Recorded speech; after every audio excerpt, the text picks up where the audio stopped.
한동훈을 만난 이명박 대통령이 어떤 얘기를 줬을까요? 예, 바로 이 자리에서 박근혜 대통령 얘기를 MB가 먼저 얘기를 꺼냈다는 얘기입니다. MB와 한동훈이 만났습니다. 예, 이명박 대통령과 한동훈이 어디서 만났을까요?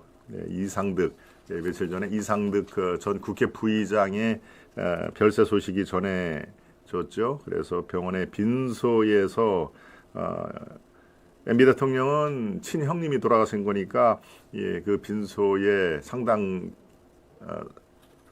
한 3일에 걸쳐서 이렇게 몇 시간씩 있었다 간다고 제가 전언을 들었습니다.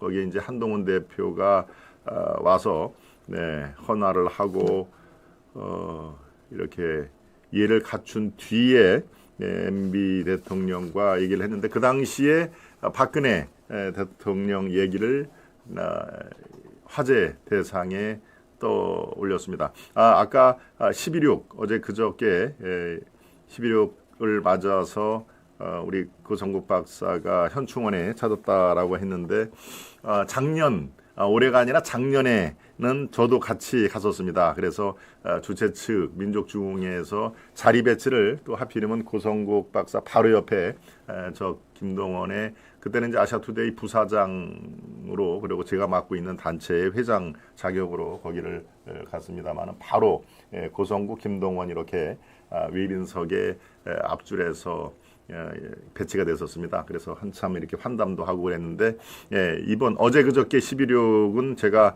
참석을 못했습니다. 제 지역구인 청주 흥덕구에 또 큰 행사가 연이어서 3개나 쭉 있는 바람에 또 지역구는 당협위원장이 또 챙겨야 되니까요. 그래서 엊그저께 11.6 행사에는 제가 참석하지 못합니다라고 또 통보를 드렸습니다. 예. 작년 이맘때는 고성국 박사와 나란히 이렇게 옆에 있어서 따로 환담을 하고 그랬습니다만은 제가 그 생각이 납니다. 어쨌든 빈소에서 한동훈을 만난 이명박 대통령이 어떤 얘기를 줬을까요? 바로 이 자리에서 박근혜 대통령 얘기를 MB가 먼저 얘기를 꺼냈다는 얘기입니다. 사실은 나와 박근혜 대통령이 참 불편한 그 사이였어라고 묻지도 않았지만 그 얘기를 먼저 우리가 다 알고 있죠. MB와 박근혜 대통령은 친이 친박으로 나뉘어서 정말 왼수보다도 더 심각한 갈등 국면을 펼쳤습니다만은 글쎄요 그것이 일정한 도를 넘지는 않았습니다. 그러니까 정권 재창출이라는 커다란 대의를 위해서는 사실은 그 불편한 속내를 그냥 속으로 삼켰던 대표적인 이 사례가 MB와 박근혜 대통령의 그 관계였죠. 바로 우리가 그래서 제가 며칠 전에 두 분이 MB 대통령과 박근혜 대통령이 한동훈과 윤석열 대통령에게 주는 메시지라는 말로 제가 이 별도의 논평을 해드렸습니다만은 일단 당시 30분간 대화를 해서 이렇게 대화록이 지금 유추가 됩니다. 내가 사실은 박근혜 전 대통령과 불편한 사이이긴 했지만 정권 재창출을 위해서는 박근혜 대통령을 내가 전폭적으로 지지했어라고 얘기를 했다는 것이죠. 정권 재창출이 가장 중요하다. 어려운 환경이지만 지금도 나는 잘 해낼 것이라고 믿습니다라고 한동훈 대표에게 MB가 얘기를 했습니다. 이 얘기를 듣고 이제 한동훈 대표는 제가 잘해서 꼭 정권 재창출을 이루겠습니다. 대통령님 이렇게 화답을 했다고 합니다. 뒤에 있는 분들의 전언을 이렇게 모아서 두 분의 대화록을 구성을 하면 그렇다는 얘기죠. 바로 윤한 갈등을 염두에 둔 대화록이지만 이것은 여러 가지로 복합적으로 해석을 할 수가 있습니다. 한동훈 대표에게 나도 박근혜 대통령과 사이가 그렇게 안 좋았고 한때는 굉장히 위험수위를 넘었지만 우리는 대의에 따라서 그것을 표시를 안 냈다. 즉 속은 부글부글 끓는 일이 있어도 미래 권력을 통해서 보수파의 정권 재창출만한 그런 그 염원이 또 더 뭐가 있느냐. 그러니까 우리는 그것을 위해서 내심 불편한 것을 표를 안 냈다. 그러고 실제로 적극적으로 박근혜 대통령의 후보 시절에 모든 것을 쏟아서 이 도움을 드렸다 하는 얘기를 한 것이죠. 지금 상당히 중요한 메시지를 던진 것입니다. 이것은 비단 한동훈 대표에게 만나서 던진 메시지지만 사실은 용산의 윤 대통령에게도 해당이 되는 것이죠. 지금 현재 두 분 사이가 관계가 원만하지 못하지만 지금 대통령으로서 용산에 있는 윤 대통령과 그의 참모들에게 더 중요한 것은 한동훈이 아니다. 이 정권 대창출, 이 보수 우파를 다시 한번 정권이 계승하도록 총력을 쏟을 필요가 있는 것이다.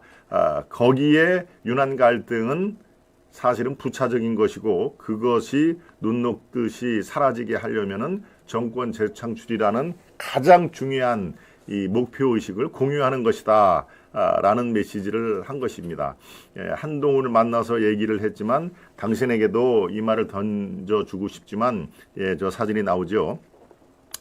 지금 용산의 윤 대통령에게도 똑같이 공동 목표를 세우고 그것을 이루다 보면은 두 분 사이에 어떤 감정 고리라든가 갈등 양상 이것은 공동 목표에 눈 녹듯이 사라질 것이다. 내가 그랬다. 내가 박근혜 대통령과 얼마나 이 불편하고 어려운 사이인지는 당신들이 모른다. 그 당시에 실제로 본인들만이 얼마나 깊은 갈등의 골이 있었는지 왜 국정을 놓고 서로 내부에서 총질이라는 얘기를 듣지 않기 위해서 우리는 무던히도 서로 참고 또 참았다 하는 얘기를 해 주는 거죠. 그리고 이 세부적으로 이견이 있다 하더라도 그리고 어제 한동훈 대표가 얘기를 했죠. 내가 용산 대통령에게 반대하는 모습을 비치는 것은 사실은 서로 윈윈을 위해서 국민들의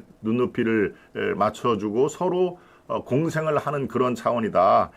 개인적인 그런 원한이 있어서 반대를 하는 게 아니다. 나도 한동훈이도 살고 그리고 내 선배이던 윤석열 대통령도 사는 길을 국민의 뜻에 좇아서 이 때로는 반대를 하는 것이다 라는 얘기를 어제 이 대학생들이죠. 2030 대학생들이 저 성수동에 그 타운홀 미팅을 가지면서 한동훈이 얘기를 한 것입니다. 물론 실제로 그렇게 본인은 생각을 하겠지만 이제 더 이상 이렇게 이 대통령 용산을 총을 겨누고 하는 모습은 이제는 그만 여기서 스톱을 해야 된다라는 게 제가 목요일 날 여러분께 드리는 제 논평의 핵심이었는데요. 많은 국민들이 우려를 하고 여기서 더 나가고 상대방을 더 코너에 몰이는 그런 상황을 선택을 한다면은 글쎄요, 그것은 결코 바람직한 상황이 아닐 것이다.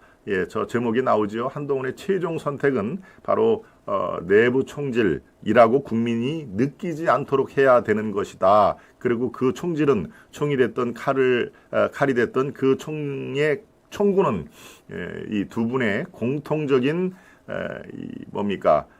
상대방인 이재명의 민주당으로 향해야 된다. 그렇지 않습니까? 서로에게 어떤 그 흠집을 계속 공격을 하고 하는 그런 그 소화적인 양태가 아니라 보다 더 큰 목표가 있지 않습니까? 정권 재창출, MB 대통령이 얘기하는 정권 재창출이어야 되고 그러기 위해서는 상대방인 민주당의 이재명에게 그 공격의 화살을 겨누어야 될 것이다. 내부 총질이라는 그런 그 얘기 자체가 더 이상 나와서는 안 될 것이다. 라는 것이 목요일 날 제가 여러분께 드린 논평이고 오늘도 마찬가지입니다. 오늘도. 그래서 이 윤석열 대통령의 앞날은 성공한 대통령으로 우리가 만들어야 될 뿐만이 아니라 지금 그것을 위해서 한동훈의 그 최종 선택은 바로 그러한 방향에서 이루어져야 한다 하는 얘기를 제가 말씀을 드렸습니다.